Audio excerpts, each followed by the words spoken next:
प्रचण्डका निम्ति एउटा अवसर पनि आयो सँगसँगै। ठुलो अवसर हो। प्रचण्डको विश्वास चाहिँ छैन। प्रचण्डजीले पटक पटक भन्ने गर्नुहुन्छ अब चमत्कार गर्नेवाला छु, यिनीहरू युद्ध लड्छन् कि जस्तो पनि देखिन्छ। अमेरिकाले सबक खाने कुरो त छँदैछ। यी शक्ति राष्ट्रहरूलाई त टेर पुच्छरै लगाएको छैन नि त। सत्तामा यिनीहरू पुगेपछि के दिने हुन् त? ती राष्ट्रको उपनिवेश नेपाललाई बनाउने नेपाली काङ्ग्रेसले पनि अलिकति सोध्छ कि उहाँहरू षड्यन्त्रकारी भूमिकामा हुनुहुन्छ। ढुक्क हुने अवस्था छैन। नेपालका राजनीतिक दलका नेताहरूप्रति चीनलाई विश्वास छैन। प्रचण्डसँग भेट्नु सामान्य कुरा हो। बाबुराम भट्टराई भीमरावलमाथि किन खन्निराखेका छन् अहिले? के को डाक्टर हो बाबुराम भट्टराई? साँच्चै भन्दा त्यही बाबुराम भट्टराई हो त? लाग्दैन मलाई। एमसीसी सम्झौता इन्डियाको स्वार्थमा छ। बाह्य शक्तिहरूबाट लाभान्वित भएका छन्। यिनीहरूले सम्पत्ति लुकाइरहेका छन्। पहिले नै उहाँहरूले सम्पत्ति बाहिर सुरक्षित गरिसक्नु भएको छ। सरकारले देशको बारेमा चिन्ता गर्ने कि एमसीसीको बारेमा चिन्ता गर्ने? म डाक्टर हुँ भन्ने चाहिँ मलाई लाग्दैन। उहाँले आफै मसँग पनि भन्नुभयो। त्यसले गर्दा भीम रावलको डाक्टर उपाधिमाथि उहाँले प्रश्न उठाउनुको कुनै औचित्य छैन। खानुभएको छ भने पनि कति खानुभएको छ भन्नुहोस्। नेपाली जनताले चन्दा उठाएर भयो भने तपाईँलाई त्यो तिरेर शेरबहादुर देउवा प्रधानमन्त्री र प्रचण्डजीले गोप्य रूपमा अमेरिकालाई गरेको पत्राचार के हो? त्यो पत्र किन सार्वजनिक गर्नुहुन्न त? मेरो अभिन्न मित्र पनि हुन् बाबुराम भट्टराई। माओवादी पार्टी स्पष्ट रूपमा जिम्मेवार छ। आज हामी बोल्दै गर्दाको दिन भित्रको अल्टिमेटम अमेरिकाले दिइराखेको छ। एमसीसीको रक्षा योजना भने के हो त? इन्डियाको काँधमा चढेर अमेरिकाले यहाँ रजाइ गर्न खोजिरहेछ। अब छर्लङ्ग भइसकेको छ। पाण्डेजी, यो एउटा विषय छर्लङ्ग छँदैछ। यो त धेरै बहस पनि भइराखेको छ। तर पछिल्लो समय अब यो एमसीसी को विषयले यो गठबन्धनलाई नै असर पार्ने हो कि भन्ने खालका चर्चा पनि उठेका छन् र प्रचण्ड गठबन्धन टुटोस् तर एमसीसी हुँदैन भन्ने स्पिरिटमा प्रचण्ड उभिएका छन् भन्ने खालका चर्चा र समाचारहरू त सार्वजनिक भएका छन्। अब पनि प्रचण्डलाई शङ्का गरिरहने? प्रचण्डजी त्यो भूमिकामा आफूलाई प्रस्तुत गरेर अगाडि बढ्नुभयो भनेदेखि त देशको राजनेता नै बन्नुहुन्छ। यो त मैले पहिलेदेखि प्रचण्डका निम्ति एउटा अवसर पनि आयो सँगसँगै। ठुलो अवसर हो। अहिलेसम्म उहाँमाथि जुन एउटा राष्ट्रमाथि गद्दारी गरेको, जनतामाथि गद्दारी गरेको भनेर जुन आरोप अभियोग लाग्दै आएको थियो, त्यो आरोप अभियोगबाट बिल्कुल पखालिने अवस्था हो। यो स्वच्छ बन्ने अवस्था हो। यो अवसरलाई उहाँले सदुपयोग गर्न सक्नुभयो भने देशको निम्ति पनि ठुलो उपलब्धि हुनेछ। तपाईँले यसो भन्दै गर्दा देउवाजीले नेकपा एमालेका नेता केपी शर्मा ओलीसँग बढी संवाद चलाइराखेको कुरा सार्वजनिक भएको छ। यदि एमाले पनि देउवासँग अर्थात् नेपाली काङ्ग्रेस र एमाले मिलेर एमसीसीलाई अगाडि बढाउन खोजेका हुन् भने भीमरावलले गरेको विरोध चाहिँ के हो? भीमरावल पनि त नेकपा एमालेकै नेता हुन्। एमाले फेरि विभाजन हुने दिशातिर गएको हो त? त्यसो भए नै भीमरावलजी त प्रष्ट रूपमा एउटा देशभक्ति अडानमा आउनुभएको छ। उहाँले यथास्थितिमा एमसीसी सम्झौता पारित गरिनु हुँदैन, यसलाई संशोधन गरेर नेपालको हितमा यदि बनाउन सकिन्छ भने मात्र पारित गर्ने भनेर उहाँ समेत सहभागी रहेको अध्ययन कार्यदलले झलनाथजी, भीमरावलजी र प्रदीप गेवाली तीनजना हुनुहुन्थ्यो। नेकपा तत्कालीन डबल नेकपा को केन्द्रीय कमिटीले नै त्यो संयन्त्र बनाएको थियो। त्यो संयन्त्रले लामो अध्ययन गरेर एमसीसी के हो त भन्ने बारेमा लामो अध्ययन गरेर प्रतिवेदन पेश गरेका छ। त्यसकारण भीमरावलले आफ्नो दृष्टिकोण पहिलेदेखि सार्वजनिक गर्नुभएको छ। डबल नेकपाको नामबाट त्यो अवस्थामा प्रतिवेदन प्रस्तुत भएको भए पनि अहिलेको नेकपा एमालेका सबै पदाधिकारीहरू त्यसमा समेटिनुहुन्छ। उहाँहरूको जिम्मेवारी छ। उहाँहरूले पनि त्यो प्रतिवेदनको स्वामित्व ग्रहण गरिसक्नु भएको छ। त्यसकारण त्यो प्रतिवेदनको स्वामित्वमा अडेर जाने हो भने एमसीसी सम्झौता यथास्थितिमा पारित गर्न हुँदैन। अमेरिकाले भनिसकेको छ एकपटक सम्झौता भइसकेको हुनाले यसमा संशोधन गरिँदैन भनेर पनि जवाब दिइसकेको छ। त्यसकारण एमसीसी ग्रहण गर्ने वा एमसीसी ग्रहण नगर्ने, यसलाई अस्वीकार गर्ने, यो दुईटा बाहेक देशभित्र विकल्प छैन। अहिले नेपाली काङ्ग्रेस र नेकपा एमाले मिलेर यदि यसलाई पारित गर्छन् भने पनि प्रचण्डले अडान लिनुहुन्छ र एमसीसी सम्झौताको विरुद्धमा आफूलाई उभ्याउन सक्नुभयो भनेदेखि त्यो देशको निम्ति ठुलो उपलब्धि हुनेछ र अमेरिकाले एमसीसीका आवरणमा नेपालमा कुनै किसिमको हस्तक्षेप गरिहालेछ भने पनि देशभक्त नेपालीहरूको आन्दोलनले अमेरिकालाई लखेट्न सक्नेछ जसरी अफगानिस्तानबाट लखेटिन बाध्यता। तर अब जुन घाटको पनि पानी खाने चरित्र भएका प्रचण्डबाट यो आशा गर्नु चाहिँ बेकार हो भन्ने तर्क पनि अर्कातिर उठिराखेको छ। यो सबै जालीझेली कुरा अघि तपाईँले पनि भन्नुभयो, शङ्का निरन्तर गरिराख्नुपर्छ भन्ने खालको कुरा त तपाईँले पनि राख्नुभयो। तर प्रचण्डको अहिलेसम्मको प्रवृत्ति र चरित्र हेर्दा के प्रचण्डले त्यस्तो अडान लिन सक्लान् भन्ने विषय छ। हो, यो सही कुरो भन्नुभयो। प्रचण्डको विश्वास चाहिँ छैन, विश्वास गरिहाल्ने वातावरण प्रचण्डले अहिलेसम्म आफ्ना गतिविधिबाट सङ्केत गर्नुभएको छैन। उहाँले झुलाउने र अन्ततः धोका दिने हरेक गतिविधिहरूमा त्यही गरिराख्नु भएको छ। हिजोका गतिविधि हेर्ने हो भनेदेखि प्रचण्डले कोशी सम्झौताको विरोध गर्नुभयो, गण्डक सम्झौताको विरोध गर्नुभयो, तपाईँको के अरे गोर्खा भर्ती केन्द्रको विरोध गर्नुभयो, 1950 भारतसँग भएको सन् 1950 को सन्धिको विरोध गर्नुभयो, ब्रिटिसहरूसँग तत्कालीन नेपालका शासकहरूले गरेको सुगौली सन्धिको विरोध गर्नुभयो। उहाँले पुरै नेपालको देशभक्त धरोहरको रूपमा आफूलाई उभ्याउनु, सुरुङ युद्धका कुरा पनि गर्नुभयो, सुरुङ युद्ध नै गर्नुभयो भारतीय हस्तक्षेपकारी गतिविधिका विरुद्धमा। तर अन्ततः गएर उहाँले आफै 7 पटकसम्म भारतीय दूतावासमा प्रवेश गरेको कसैले देखेनन्। 8औं पटकमा पत्रकारहरूको एम्बुसमा परियो भनेर उहाँले आफै भन्नुभयो। उहाँ वाजपेयीलाई चिठी पनि बुझाउनु भयो, बाबुरामजी प्रचण्ड उतातिर बाबुरामसँग मिलेर वाजपेयीलाई चिठी पनि बुझाउनु भयो। अब त्यही बेला अमेरिकालाई पनि चिठी बुझाइएको रहेछ, त्यही बेला संयुक्त राष्ट्रसङ्घलाई पनि चिठी बुझाइएको रहेछ। हामी युद्ध स्थगन गर्न चाहन्छौँ, युद्ध स्थगनको निम्ति हाम्रो ज्यान सुरक्षित हुनु पर्यो भन्ने हार गुहार उहाँहरूले विभिन्न मुलुकहरूसँग त्यो बेला गर्नुभएको रहेछ भारतमा बसेर भन्ने कुरा त आफै बाबुरामजीले नै खुलासा गर्नुभएको पछि आएर। र प्रचण्डजीले पनि त्यसलाई अस्वीकार गर्नुभएको छैन, त्यसको खण्डन गर्नुभएको छैन। त्यसकारण प्रचण्डजी पनि त्यसमा जोडिनुहुन्छ भन्ने कुरा स्पष्ट हुन्छ।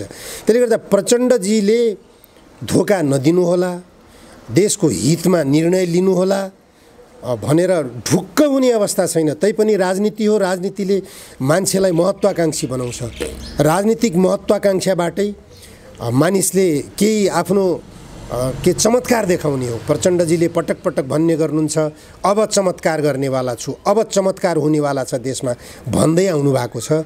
अब त्यो चमत्कार उहाँले देखाउन चाहनुभयो भने देखाउन सक्नु पनि हुन्छ। किनभने उहाँलाई त विश्वास गरेका जनता अझै पनि परिवर्तन भएन भनेर कराइरहेका छन्, रोइरहेका छन्।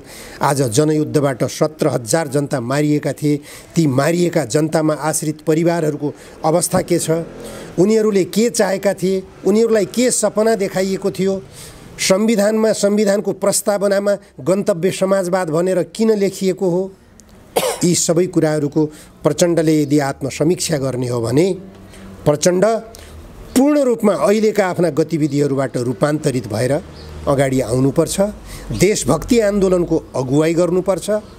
जनहितकारी गतिविधिमा आफूलाई रूपान्तरित गरेर हाम फाल्न जरुरी छ। त्यसमा उहाँलाई एउटा त्रास के भइरहेछ भनेपछि मैले फेरि पनि क्रान्तिकारी कार्यदिशा समातेँ, देशभक्ति आन्दोलनको अगुवाई गर्न पुगेँ भनेपछि अमेरिकाले 10 वर्षे जनयुद्धको दण्ड चाहिँ मलाई दिनेछ। 10 वर्षे जनयुद्धका क्रममा भएका जति पनि हिंसाजन्य गतिविधिहरू भए ती गतिविधिहरूको दण्ड मैले भोग्नुपर्छ। मलाई हेगमा लगेर झुन्ड्याउँछन् कि भन्ने उहाँलाई त्रास छ। त्यही त्रासको मानसिकताबाट उहाँ डोर्याइनु भएको छ र यदाकदा बोल्ने बेला भावुक बनेर बोल्नुहुन्छ। मलाई त आत्महत्या गर्ने चाहना पनि भएर आउँछ कहिलेकाहीँ भनेर असाध्यै अत्यास लाग्दो, डर लाग्दो र साँच्चै प्रचण्डले आत्महत्या गर्ने हुन् कि भन्ने जस्ता अभिव्यक्ति पनि उहाँले दिनुहुन्छ। बोल्दा बोल्दै रोइदिनुहुन्छ। यस्तो मान्छेले 10 वर्षसम्म जनताका हातमा हतियार बोक्न कसरी बाध्य बनायो होला भन्ने जस्तो पनि सोच्न बाध्य भइन्छ। त्यसकारण प्रचण्डप्रति विश्वासै गरिहाल्ने अवस्था पनि छैन। अविश्वास गर्ने हो भने विश्वास कोसँग गर्ने त भन्ने कुरा पनि हो। यिनै नेताहरूसँग विश्वास गर्ने। ठ्याक्कै यही बेला पाण्डेजी अन्तर्राष्ट्रिय मुलुकहरू विशेषतः अमेरिकादेखि बाहेक हाम्रा 2टा छिमेकी र अन्य मुलुकहरू के गर्दैछन् नेपालमा भन्ने कुरा चाहिँ यो 15-22 दिन 1 महिनाको स्थितिलाई हेर्ने हो भने अलि शून्यता जस्तो, सुनसान जस्तो स्थिति भइराखेका बेला अहिले फ्याट्टै फेरि चिनिया कम्युनिस्ट पार्टीका विदेश प्रमुखले प्रचण्डसँग भेटेका छन्। त्यहाँ के कुरा भयो भन्ने कुरा त अनुमान त गर्न सकिन्छ, तर तर ठ्याक्कै यही भयो भन्ने कुरा चाहिँ सार्वजनिक भएको छैन। यो भेटघाटलाई तपाईँले कसरी लिनुहुन्छ र अब यो एमसीसीको चर्चा जसरी उठेको छ यही बेला चिनिया पक्षले पनि दबाब सिर्जना गर्न थालेको हो नेतृत्वमाथि, सरकारमाथि। अब यो चिनिया विदेश विभाग, चिनिया कम्युनिस्ट पार्टीका विदेश विभाग प्रमुख र प्रचण्डजी बिचमा संवाद भएको कुरो जानकारीमा त आयो, तर यो सामान्य रूपमा निरन्तर रूपमा संवाद हुँदै आएका कुराहरू हुन्। कम्युनिस्ट पार्टीको आवरणमा रहेका हुनाले यी नेताहरूप्रति चिनिया कम्युनिस्ट पार्टीले पनि विश्वास गर्नु स्वाभाविक हुन्छ। अमेरिका र चीनको सम्बन्ध, अमेरिका र भारतको सम्बन्ध, चीन र भारतको सम्बन्ध को कसीमा उभिएर नेपालले आफूलाई हेर्न जरुरी हुन्छ। चीन र अमेरिकाको एकातिर द्वन्द्व भइरहेको पनि देखिन्छ, यिनीहरू युद्ध लड्छन् कि जस्तो पनि देखिन्छ, तर यिनीहरू आपसमा संवाद पनि गरिरहेका हुन्छन्, एकले अर्काको शक्ति आकलन गरिरहेको हुन्छ। अस्ति भर्खरैको घटना तपाईलाई जानकारी होला, जनवरी 24 मा यो 2022 को जनवरी 24 मा अमेरिकाले अत्याधुनिक लडाकु विमान चीनको समुद्र माथिबाट उडायो, तर त्यो समुद्रलाई त्यो विमानलाई, त्यो लडाकु विमानलाई चीनले समुद्रमा खसालिदियो। जनवरी 24 को कुरा गर्दैछु। त्यो खसालिसकेपछि चीनले त्यो खसालिएको विमान को ब्ल्याक बक्स निकालेर सम्भवतः अहिलेसम्म सुरक्षित राखिसक्या होला। अमेरिकाले के गर्न खोजेको थियो भन्ने कुरा, यस्ता घटनाहरू धेरै भइसकेका छन्। अमेरिकाले आफ्ना जासुसी विमानहरू पठाउने गरिरहेछ, तर अमेरिकाले प्रचार गर्दैन।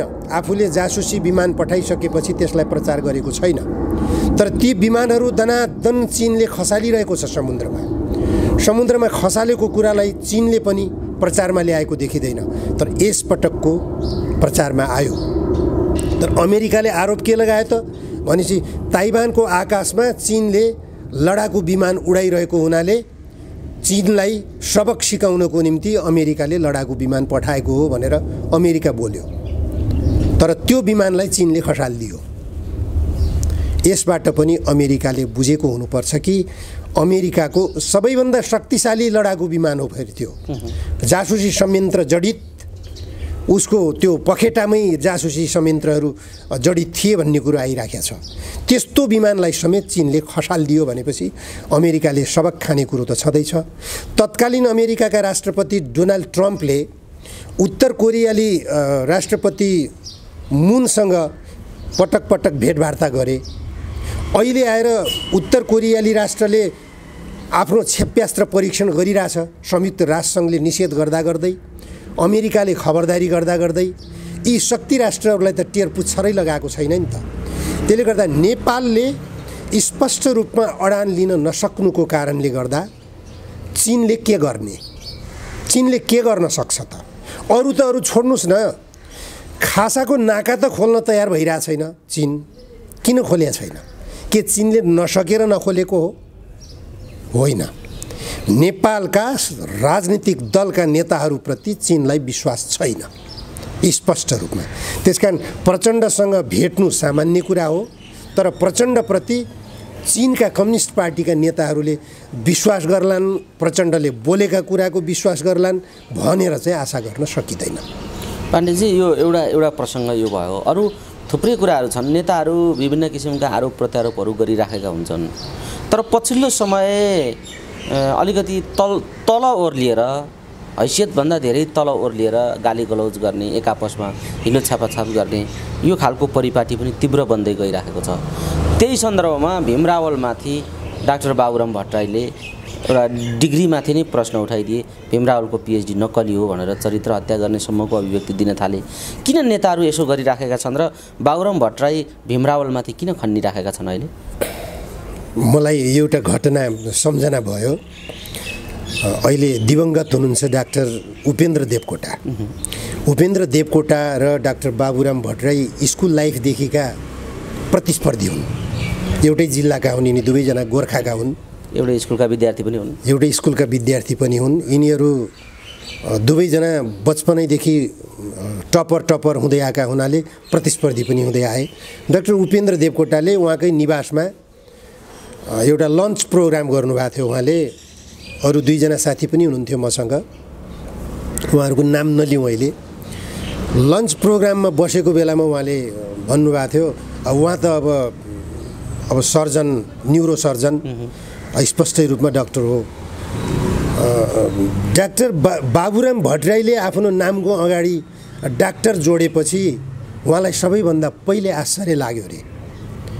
मेरो प्रतिस्पर्धामा आउनको निम्ति एउटा विषयमा विज्ञ अब के अरे जेएनयूले दिएको विज्ञता हो यो।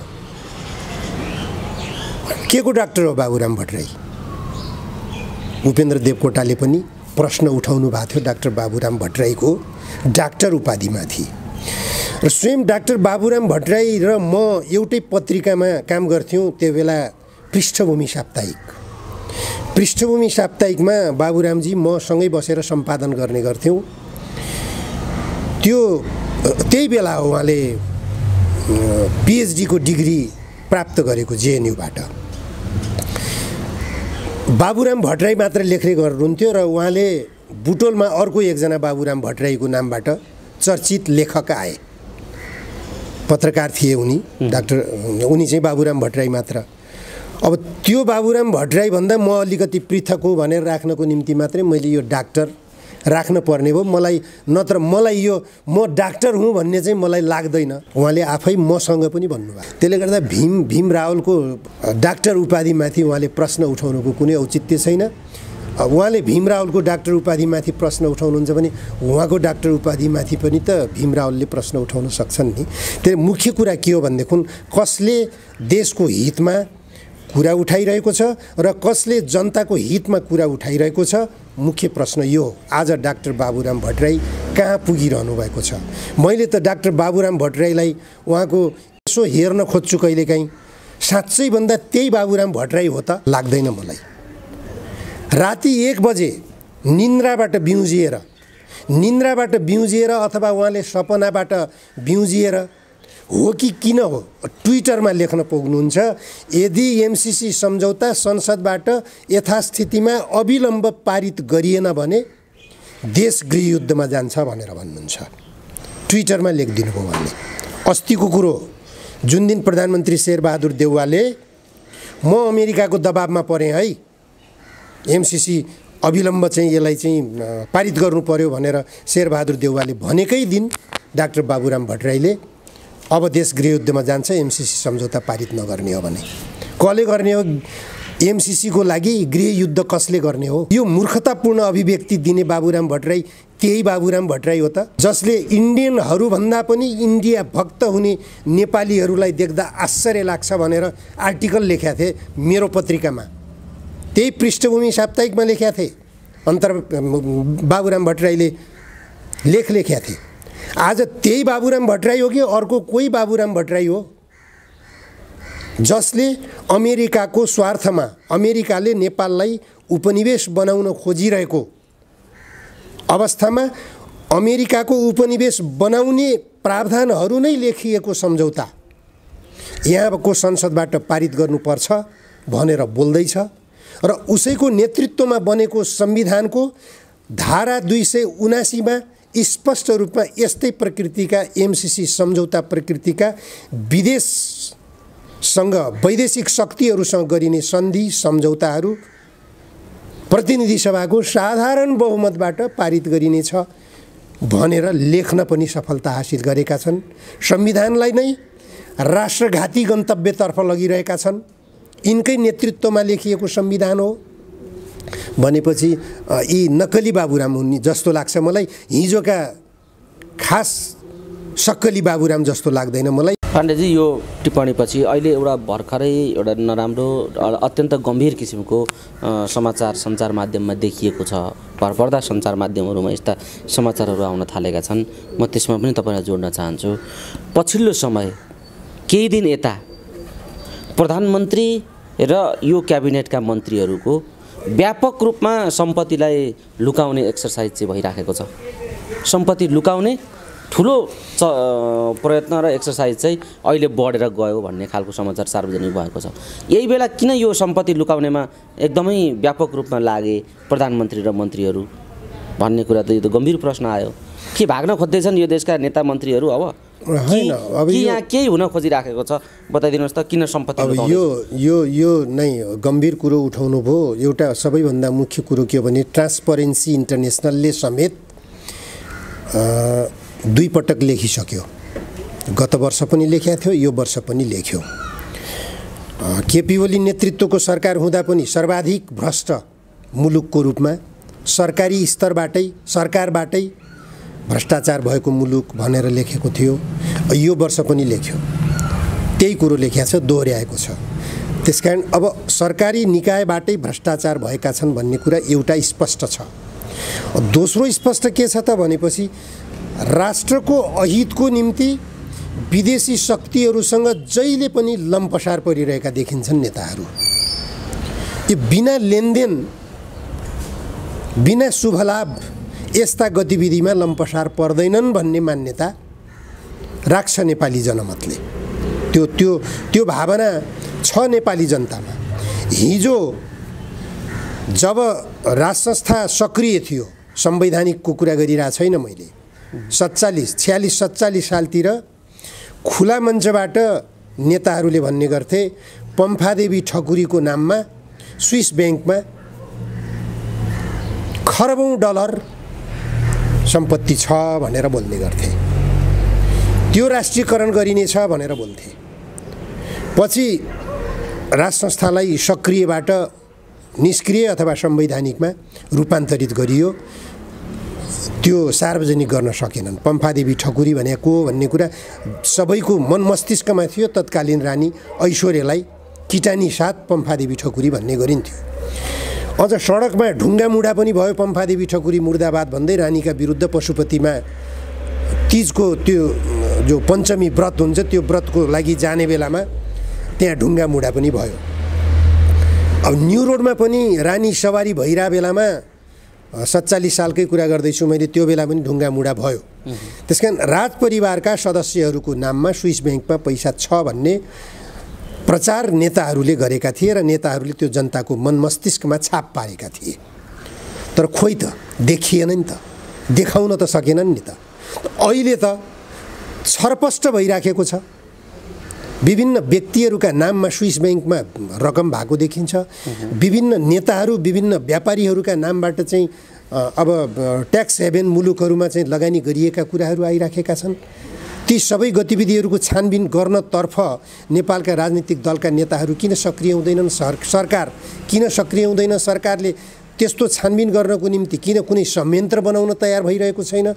यी सबै गतिविधिहरूबाट देखिन्छ कि सरकारी निकायमा रहेर काम गरेका नेताहरू अथवा अहिलेका सत्ताको पहुँचमा रहेका नेताहरू बाह्य शक्तिहरूबाट लाभान्वित भएका छन्। यिनीहरूले सम्पत्ति लुकाइरहेका छन्।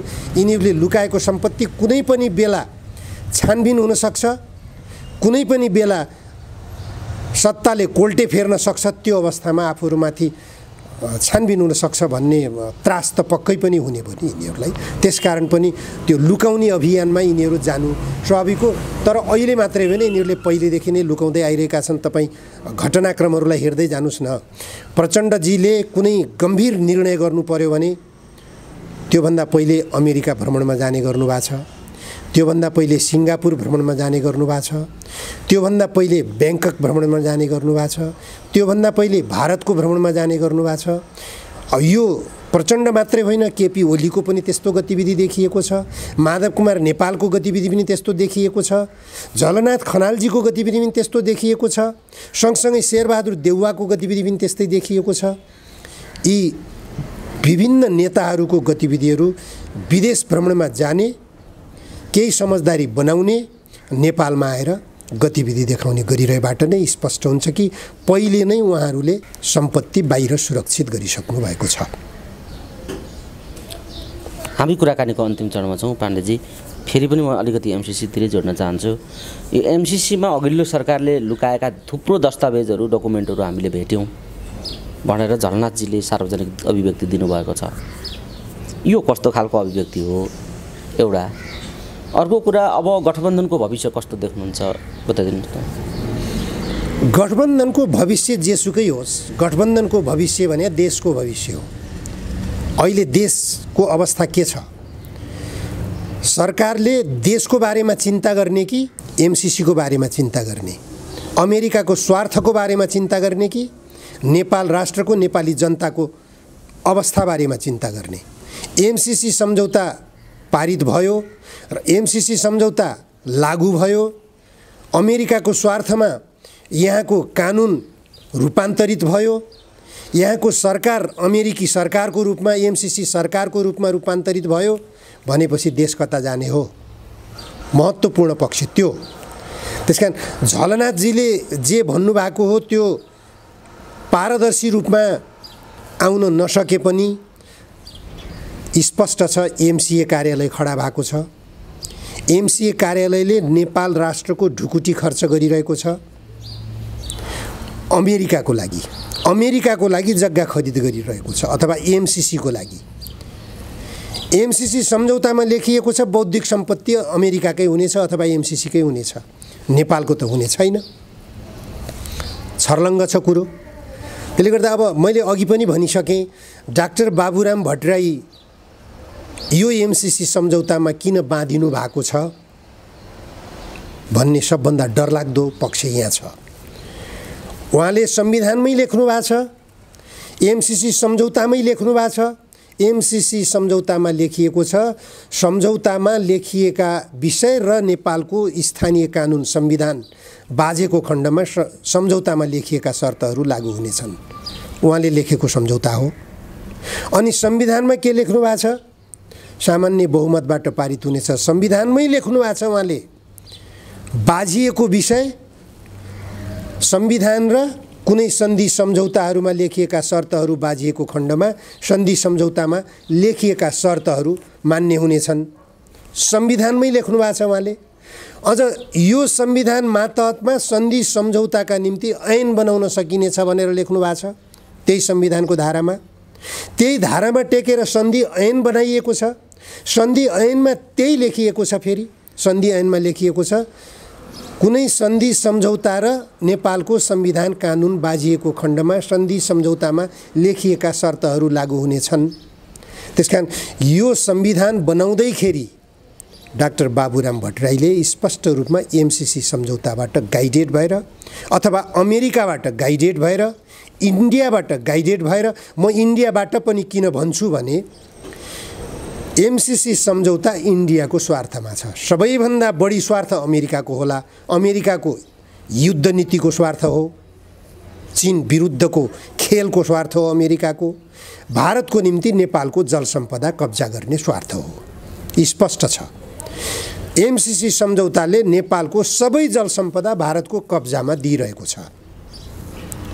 त यस्ता सन्धि सम्झौताहरू गर्ने बेला डाक्टर बाबुराम भट्टराईले भारतबाट लाभ हासिल नगर्नु भएको होला, अमेरिकाबाट डलर हासिल नगर्नु भएको होला भनेर कसरी विश्वास गर्ने?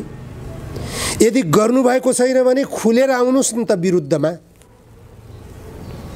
खानुभएको छ भने पनि कति खानुभएको छ भन्नुहोस्। नेपाली जनताले चन्दा उठाएर भने तपाईँलाई त्यो तिरेर त्यो जन्जालबाट उन्मुक्त गराउन सक्छन् नेपाली जनताले राष्ट्रहितको निम्ति। यो देशलाई अमेरिकाको उपनिवेशबाट बचाउनको निम्ति, यो देशको जल सम्पदा भारतको कब्जामा जानबाट बचाउनको निम्ति डाक्टर बाबुराम भट्टराईले यदि भारत र अमेरिकाबाट केही खाइसक्नु भएको छ भने पनि त्यो चन्दा उठाएर पनि बाबुरामलाई माथि उठाउन सक्छन्। किनभने बाबुराम भट्टराई नेपाली जनताले आशा गरेका, नेपाल राष्ट्रले लगानी गरेर पढाएर विद्वान बनाएका व्यक्ति हुन्। त्यसकारण उनले आफूलाई व्यक्तिगत रूपमा एउटा बाबुराम भट्टराई मात्र हुँ भनेर सोचेर जुन खालका अभिव्यक्तिहरू दिँदै हिँडिराखेका छन् यो नै दुर्भाग्यपूर्ण अवस्था हो। त्यसकारण एमसीसी सम्झौता अमेरिकाको स्वार्थ र भारतको स्वार्थ बाहेक नेपालको स्वार्थमा कहीँ पनि छैन। त्यसकारण नेपालले चाहेर, नेपालले बोलाएर एमसीसी आएको हो भन्ने यो मनगढन्ते प्रचारबाजी डाक्टर बाबुराम भट्टराईजी लगायतका केही बुद्धिजीवी आवरणका व्यक्तिहरूले जो गरिराखेका छन् त्यो सरासर गलत छ। त्यो गलत प्रचारबाजीबाट सबै बाहिर आउन जरुरी छ। नेपाल राष्ट्रको हित सोच्ने हो, नेपाल राष्ट्रको हित एमसीसीबाट छैन। पाण्डेजी, जसरी यो सबै कुराको प्रपञ्च र षड्यन्त्रमा बाबुरामजी छन् भन्ने खालको तपाईँले सङ्केत दिएर कुरा गर्नुभयो, यसमा कमजोरी बाबुरामले बढी गरेका हुन् एमसीसीको सवालमा भन्ने जो विषय तपाईँले राख्नुभयो, कि अब अहिले बाबुराम जसरी प्रस्तुत भएका छन् र प्रचण्ड जसरी प्रस्तुत भएका छन्, यसले प्रचण्डलाई बाबुरामले बढी असुरक्षित गराइराखेका छन् भन्ने सन्देश जाँदैन? होइन, यो त स्पष्ट छ नि त। युद्धकाललाई नै हामीले सम्झिनुपर्छ। सबभन्दा पहिले युद्धकालमा बाबुरामजीलाई श्रम शिविरमा राखियो। किन राखियो? बाबुरामजी त्यो बेला त आतङ्कित थिए। बाबुरामजी मारिन्छन् भन्नेसम्मका पनि चर्चा भएका थिए। बाबुरामजीले के गल्ती गरेका थिए र उनीलाई यो के अरे यो श्रम शिविरमा लगेर राखियो? पक्कै पनि त्यहाँ गम्भीर त्रुटि थिएरै, युद्धको निम्ति ठुलो घात गरेका थिए बाबुरामजीले भन्ने कुरा त्यति बेला स्पष्ट हुन्छ। त्यति बेलैदेखि डाक्टर बाबुराम भट्टराई बाह्य शक्तिसँग जोडिएका हुन् भन्ने कुरा अनुमान गर्न सकिन्छ। अन्यथा प्रचण्डले श्रम शिविरमा पठाए। अनुमान होइन, एसडिएमले पत्र पठाएकै हुन् नि। पत्र पठाएकै कुराबाट पनि स्पष्ट हुन्छ। र सँगसँगै अर्को कुरा के हामी स्पष्ट देख्छौँ भनेपछि, शान्ति प्रक्रियामा आइसकेपछि केही समयसम्म बाबुरामजीको र प्रचण्डको एउटै आवासमा बास थियो, एउटै निवासमा बास थियो। यिनीहरू छुट्टा छुट्टै बस्दैनथे, छुट्टिँदैनथे। किन त भनेपछि बाबुरामबाट सम्भवतः प्रचण्डलाई त्रास थियो, प्रचण्डबाट बाबुरामजीलाई त्रास थियो। तर बाबुरामजीलाई जति सुकै बिन्ती भाव गरे पनि सँगै राख्न सक्नु भएन प्रचण्डजी। किन बाबुरामजी फड्किनुभयो र बाबुरामजी फड्किसकेपछि प्रचण्डजीका गतिविधिहरू के भइरहेछन् त्यसबाट पनि हेर्न सक्नुपर्छ। त्यो स्पष्ट रूपमा हेर्दै जाँदा बाबुरामजी तब मात्र फड्किनुभयो जब जनसेनालाई विघटन गरियो, जनसेनालाई विच्छेद गरियो। जनसेना नै बाबुराम विरुद्धको प्रचण्डसँग भएको शक्ति हो। त्यो बाहेक प्रचण्डसँग अरू शक्ति छैन भन्ने कुरो बाबुरामजीले बुझेका। त्यसकारण पहिलो निशाना जनसेना। जनसेना कहिले विघटन भयो? बाबुरामजीकै कार्यकालमा यो छेदविच्छेद भएको हामी सबैले बुझेको कुरो हो। त्यसपछिका गतिविधिहरू हेर्दाखेरि तपाईँको प्रचण्डलाई हेगको डर छ, प्रचण्डलाई हेगको डर छ भनेर प्रचार गरिन्छ। बाबुरामलाई किन छैन त हेगको डर?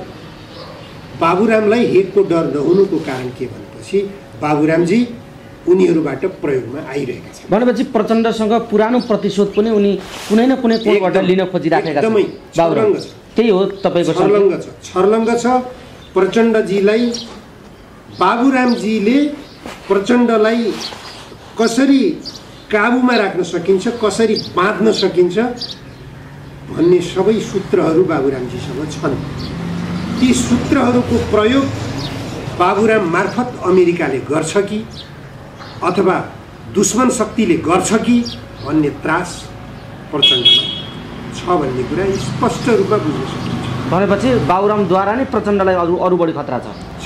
निश्चित रूपमा। किनभने प्रचण्डले युद्धकालमा गरेका जति पनि अपराधजन्य गतिविधिहरू, ती अपराधजन्य गतिविधिहरूबारे सबैभन्दा बढी जानकारी यदि कसैलाई छ भने कसलाई छ? बाबुरामलाई छ। त्यो बेला मोहन वैद्यलाई जेल पठाएका थिए यिनीहरूले, सिपी गजुरेललाई जेल पठाएका थिए।